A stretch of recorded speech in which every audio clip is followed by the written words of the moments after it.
तो मित्रों, स्वागत है आपका आज के हमारे इस सेशन में। और इस सेशन में हम पैसेज को डेली एनालाइज करते हैं, ताकि जो आपका प्री होने वाला है, राइट, 28 मई को आई थिंक, उसके लिए हम अपने पैसेज सेक्शन के जो सी सेट जो है ना, सी सेट एक बहुत ही ज़्यादा फेयरफुल फैक्टर बनने वाला है। और आप इसमें किसी चीज़ को इग्नोर नहीं कर सकते, ना मैथ्स को, ना रीजनिंग को, ना पैसेज को। थोड़ा थोड़ा लेकर के आपको इसमें चलना है, इतना कि कम से कम अगर आप 27 पैसेज अटेम्प्ट कर रहे हैं जिनका मैथ्स कमज़ोर है, तो कम से कम, है ना, 20 to 21 पैसेज आप कॉन्फिडेंटली, एकदम राइटली, है ना, एकदम फुल एक्यूरेसी के साथ आप इनको मार्क कर सकते हो।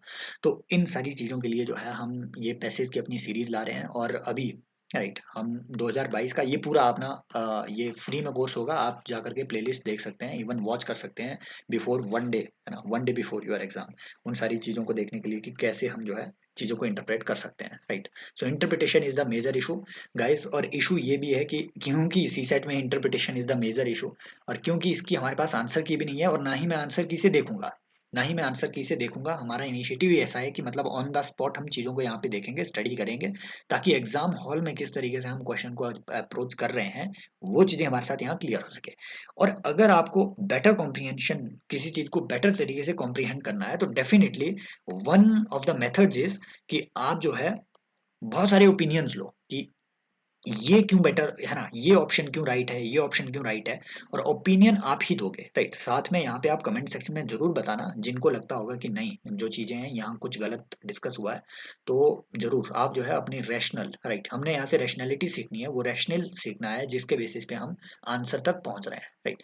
सो देखो, कभी भी पैसेज, है ना, पैसेज पढ़ने से पहले अपना क्वेश्चन जरूर पढ़ लेना। कई लोग बोलते हैं कि इससे टाइम वेस्ट होता है, नो, इससे आपको आइडिया मिलता है कि पैसे से आपने पिक क्या करना है, क्वेश्चन आपसे पूछा क्या जाएगा, है ना, कौन सी चीज पे आपने फोकस करना है। देखो, क्वेश्चन पूछ रहा है, इस पैसेज के बेसिस पे कोई एजम्पशन दी हुई है।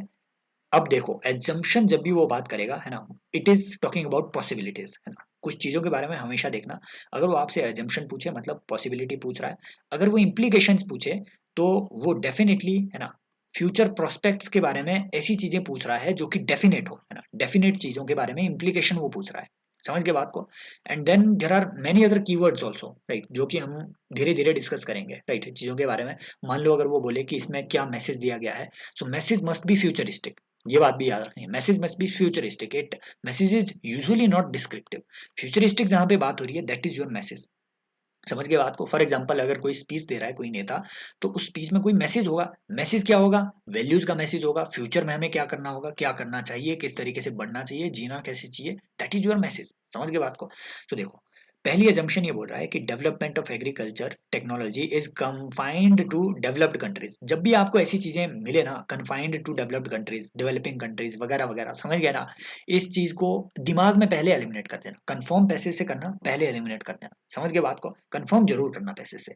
दूसरा, agricultural technology is not adapted in developing countries. समझ गए बात को। सो इसे भी अभी के लिए स्टैंड बाय मोड में रखो और एलिमिनेट करके रखो। अब देखते हैं अपने पैसेज को। कुछ एग्रीकल्चर के बारे में बात कर रहा है, अब आपको जो है इजी हो जाएगा पैसेज पढ़ना। देखो, ये पैसेज कह रहा है, अगेन मैं ऑन द स्पॉट ये चीजें सॉल्व कर रहा हूँ, आप भी उतना ही पढ़ रहे हैं जितना मैं पढ़ रहा हूँ। समझ गए बात को। सो मिलके पढ़ते हैं।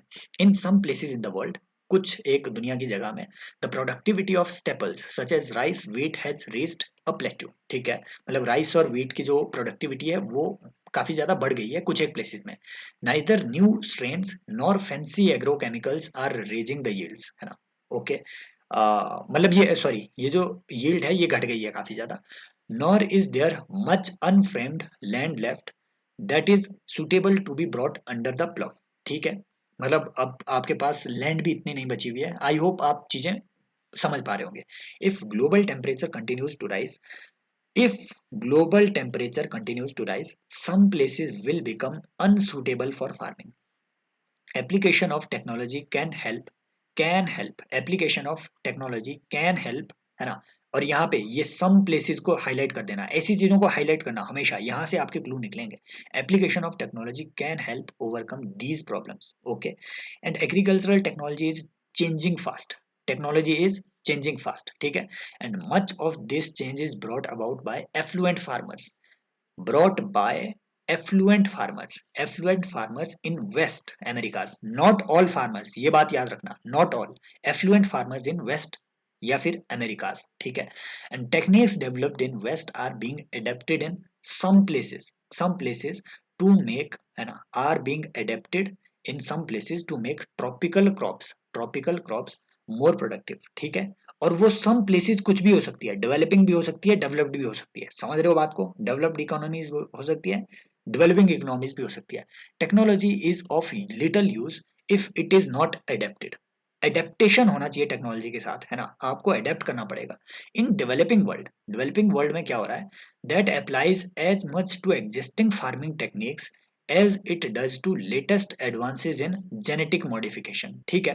डेवलपिंग वर्ल्ड में जो है ना, एग्जिस्टिंग जो हमारी फार्मिंग टेक्निक्स है, मतलब वहां पे नहीं, दुनिया में जो एग्जिस्टिंग फार्मिंग टेक्निक्स है, फॉर एग्जांपल फर्टिगेशन वगैरह हो गया, डेवलपिंग वर्ल्ड में हमें उन सारी चीजों को भी उतना ही अडेप्ट करना पड़ेगा जितना कि एडवांस्ड जेनेटिक मॉडिफिकेशन की टेक्नोलॉजीज। तो ये नहीं बात कर रहा है कि मतलब डेवलपिंग वर्ल्ड में जो आपकी मतलब बहुत ही ज्यादा ट्रेडिशनल फार्मिंग तरीके थे उनको अडेप्ट करना है, नो। एग्जिस्टिंग फार्मिंग टेक्निक्स में आपके एडवांस्ड वो टेक्निक्स भी आएंगी जो एक, है ना, जो नॉन जेनेटिक मॉडिफिकेशन वाली हो, समझ गए बात को, क्योंकि genetic modification is considered to be much more advance than existing techniques, समझ रहे हो बात को। सो ये चीजें इस तरीके से आपने कॉम्प्रिहेंड करनी है। Extending the small holders and subsistence farmers of Africa and Asia the best of today's agricultural practices in such simple matters as how much fertilizers to apply and when would lead to greatly increased availability of food for humanity. So would things like better roads and storage facilities to allow the carriage of surpluses to make and reduce wastage. समझ गए बात को। सो देखो, याद रखनी है ये बात कि ये बोल रहा है कुछ प्लेसेस में एडवांस टेक्नोलॉजीज अडेप्ट हुई है और वो कुछ भी हो सकती है, डेवलप्ड इकोनॉमीज भी हो सकती है, डेवलपिंग भी हो सकती है। बहुत सारे कोचिंग इंस्टीट्यूट्स ने मेरे टाइम में इसे जो है इसे राइट माना था, बोला था कि agricultural technology is not adapted in developing countries. हटाओ इसे, ऐसा नहीं है, पैसे जैसी बात कर ही नहीं रहा है। ये बात तो मतलब development of agricultural technology is confined to developed countries, no, समझ गए। ऐसी भी बात यहाँ पे नहीं लिखी हुई है, यहाँ ये बात लिखी हुई है कि जो, है ना, मच ऑफ दिस चेंज मतलब एग्रीकल्चरल टेक्नोलॉजी में जो सबसे ज्यादा चेंज आया हुआ है, मच मतलब ग्रेटर अमाउंट ऑफ चेंज, वो आया है वेस्टर्न कंट्रीज में। यहाँ लिखा है ये कन्फाइंड है, समझ गए। हटाना क्यों है, रैशनल क्या है चीजों का, ये आपने यहाँ से समझना है। According to me I will go with neither one not two, regardless of the various coaching answers keys, जिसमें कि ये लिखा हुआ है कि, है ना, उस टाइम पे ये लिखा हुआ था कि जो आपके टू ओनली ये स्टेटमेंट होना चाहिए जितना मुझे याद है, but I will go with D, neither one not two. बाकी देखते हैं यूपीएससी का आंसर की क्या होगा, आप जो है अपना रैशनल यहाँ पे नीचे बता सकते हैं। आई होप ये है ना, इस तरीके से एनालिसिस आपको हेल्पफुल हो रहा होगा। अगेन मैं बार बार आपको कह रहा हूँ, मैं ऑन द स्पॉट ये चीज़ यहाँ पे स्टडी कर रहा हूँ, ऐसा नहीं है कि मैं कहीं से आंसर देख के आपको बता रहा हूँ। तो जब भी आपने, है ना, अगर आपको लगे कोई दिक्कत है, कोई क्लू मिले आपको नया जो मैं नहीं देख पाया, जरूर कमेंट सेक्शन में जरूर बताइए और शेयर जरूर कीजिएगा अगर आपको मजा आए तो। अगला बोल रहा है कि बेस्ड ऑन अबव पैसेज, इस पैसेज के आधार पे कुछ एजम्पशन, अगेन एजम्पशन बोला हुआ है, assumptions have been made, possibilities के बारे में बोला हुआ है। अब देखो, poor countries need poor countries need to bring about change in their existing farming techniques. देखो मैं बता रहा हूँ ना, यहाँ से आप कंफ्यूज हो जाने थे कि भैया देखो यहाँ बात कर रहा है। और बहुत लोग, मैं बता रहा हूँ, बड़ी बड़ी कोचिंग के जो आपको पैसे बढ़ा रहे होते हैं, बहुत लोग इस चीज से कंफ्यूज हुए। उन्होंने बोला हाँ एग्जिस्टिंग फार्मिंग टेक्निक्स की बात हो रही है, गुरु ये ना एडेप्टेशन की बात कर रहा है। ये देखो ध्यान से पढ़ो, ध्यान से पढ़ो, ये क्वेश्चन बोल रहा है कि techniques developed in west are being adapted in some places, यहां तक ठीक है, to make tropical crops more productive, यहां तक ठीक है। और ट्रॉपिकल क्रॉप्स कोई भी हो सकती है, वो डेवलपिंग कंट्रीज में हो सकती है, डेवलप्ड कंट्रीज में हो सकती है। यहाँ देखो, technology is of little use if it is not adapted, मतलब आपको इसके साथ एडेप्ट होना पड़ेगा, है ना, इसके साथ खुद को जो है सेटल करना पड़ेगा, है ना, जीना सीखना पड़ेगा। In developing world that applies as much to existing farming techniques, ये बदलने की बात नहीं कर रहा है, ये उनको अडेप्ट करने की बात कर रहा है, उनके साथ आपको अडेप्ट करना पड़ेगा एग्जिस्टिंग फार्मिंग टेक्निक्स। ये नहीं बोल रहा है कि वो अपनी एग्जिस्टिंग फार्मिंग टेक्निक्स को बदले, नो। इनफैक्ट कुछ एक ऐसी फार्मिंग टेक्निक्स है पुअर कंट्रीज की, डेवलपिंग कंट्रीज की, जो इको सेंसिटिव होती है, उनको तो दुनिया में एफएओ का एक प्रोग्राम होता है ना, एक ट्रेडिशनल फार्मिंग, आई थिंक इसमें एक पीवाईक्यू आया था 2017 का, 2017 या 18 में कुछ ट्रेडिशनल फार्मिंग टेक्निक्स वगैरह होती है। फॉर एग्जांपल अगर मैं आपको एग्जांपल दूं, नागालैंड में आपका चलता है एल्डर बेस्ड झूम कल्टीवेशन। तो ये जो एल्डर नाम का जो पौधा होता है, ये नाइट्रोजन फिक्सेशन में बहुत ज्यादा वहां पे योगदान देता है।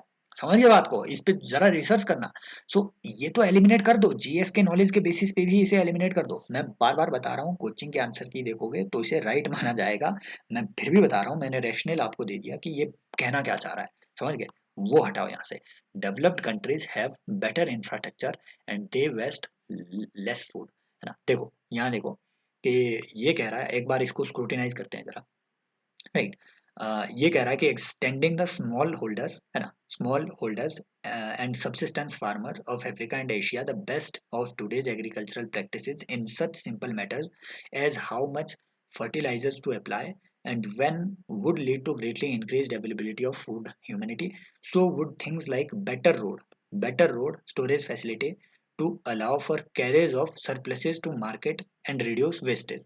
Okay, सो यहाँ ये बात कही जा रही है कि डेवलपिंग इकोनॉमीज में जो है ना, फूड वेस्टेज, है ना, फूड वेस्टेज जो है इस वजह से कि वहां पे कैरेज फैसिलिटी अच्छी नहीं है और वहाँ स्टोरेज फैसिलिटी अच्छी नहीं है, इस वजह से वहां पे फूड वेस्टेज कम है, फूड वेस्टेज ज्यादा है। अगर आप ये दोनों चीजें इंट्रोड्यूस करो तो वहां फूड वेस्टेज रुकेगी। अब यहाँ देखते हैं जरा, developed countries have better infrastructure, ये तो ठीक है, and they waste less food, हटाओ इसे। इनफैक्ट डेवलप्ड कंट्रीज जो है जैसे अमेरिका वगैरह हुई, उनका फूड वेस्टेज बहुत ज्यादा होता है। समझ गए बात को। वो फॉर एग्जांपल फूड वेस्टेज ना इन दो तरीकों से ही नहीं होगा आपके, कि स्टोरेज फैसिलिटी कम है तो फूड वेस्टेज होगा, कैरेज फैसिलिटी कम है तो फूड वेस्टेज होगा। नो, ये दो ही तरीके नहीं है फूड वेस्टेज के। गुरु, रेस्टोरेंट में कितना फूड वेस्ट होता है, समझ गए बात को। सो नो डाउट इन दो चीजों की कमी की वजह से डेवलपिंग कंट्रीज में फूड वेस्ट हो रहा है, सही बात है। लेकिन इट डज नॉट मेक, है ना, it it does not prove कि डेवलप्ड कंट्रीज में फूड वेस्टेज नहीं हो रहा है, कि दे वेस्ट लेस फूड या फिर ये उनसे कम फूड वेस्ट कर रहे हैं। समझ गए आप बात को। So answer must be neither one nor two according to me, है ना। बाकी अगेन इंटरप्रिटेशन बेस्ड है, आपको कोई दूसरा क्लू दिख रहा हो इस चीज में या मेरी इंटरप्रिटेशन पे आपको कोई डाउट हो, है ना, तो आप जो है कमेंट सेक्शन में बता सकते हैं। आंसर की यूपीएससी ने ऑफिशियल जारी नहीं की हुई है। This is the best possible answer that I can think as of now. Rational क्या है, हमने वही यहाँ से सीखना है कि किन चीज़ों को, कि मतलब माइन्यूट चीज़ों को कैसे हमने नोटिस करना है, हमने वही यहाँ से सीखना है।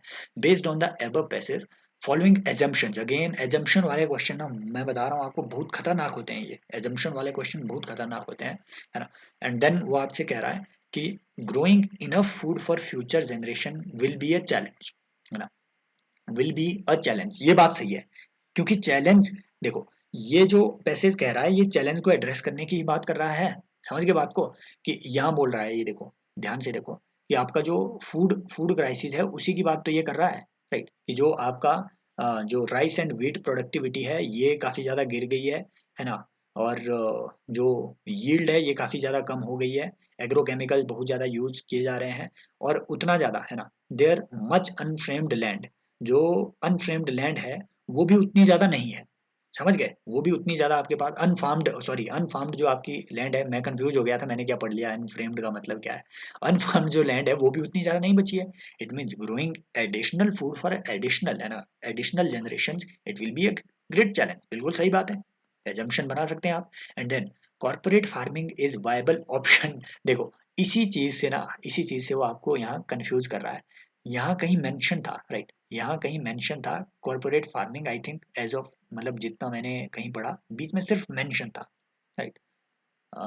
अभी मिल नहीं रहा है वो existing small order and, but इसमें कहीं ये बात नहीं लिखी गई है कि कॉर्पोरेट फार्मिंग जो है वो एक वायबल ऑप्शन है to meet the food security in poor countries. Again वो सिर्फ पुअर कंट्री की बात कर रहा है यहाँ। जब भी वो आपको ऐसी डिवाइडिंग लाइन दे, डेवलपिंग कंट्री डेवलप्ड कंट्रीज, याद रखना उसकी हाईएस्ट पॉसिबिलिटी होती है। ऐसा ही उन्होंने पिछले साल दिया था, राइट। ऑयल क्राइसिस है, क्रूड ऑयल क्राइसिस है, उन्होंने बोला था 2021 का क्वेश्चन है, वो एक बार पैसे जाकर के देख लेना, हम देखेंगे वो, राइट। उसमें उन्होंने एक बात को डिस्कस किया था कि हाई जो आपकी fuel prices, high fuel prices की वजह से आपके फूड प्राइसेस भी बढ़ रहे हैं। तो उन्होंने ये बात बोल दी थी कि जो फ्यूल प्रोड्यूसिंग कंट्रीज है they are responsible for it, no, right, समझ गए, वो रिस्पॉन्सिबल नहीं थी, फूल फ्यूल के प्राइसेस रिस्पॉन्सिबल है, कंट्रीज रिस्पॉन्सिबल नहीं है। अब प्राइसेस फ्लक्चुएट हो सकते हैं कई चीजों की वजह से, for example war, it is not only the fuel producing countries which are responsible, समझ गए? तो ऐसी जो चीजें हैं जो डिवाइडिंग लाइन क्रिएट करें, वो आपकी गलत होती है। यहाँ कॉर्पोरेट फार्मिंग की बात नहीं हो रही है, A one only should be the answer. So this is the approach, है ना? I think yes. ज़्यादा हो जाता है, फिर लंबी वीडियो हो जाती है, छोटी-छोटी वीडियो रखते हैं और डेली हम जो है इस तरीके से चीज़ों को डिस्कस करते रहेंगे।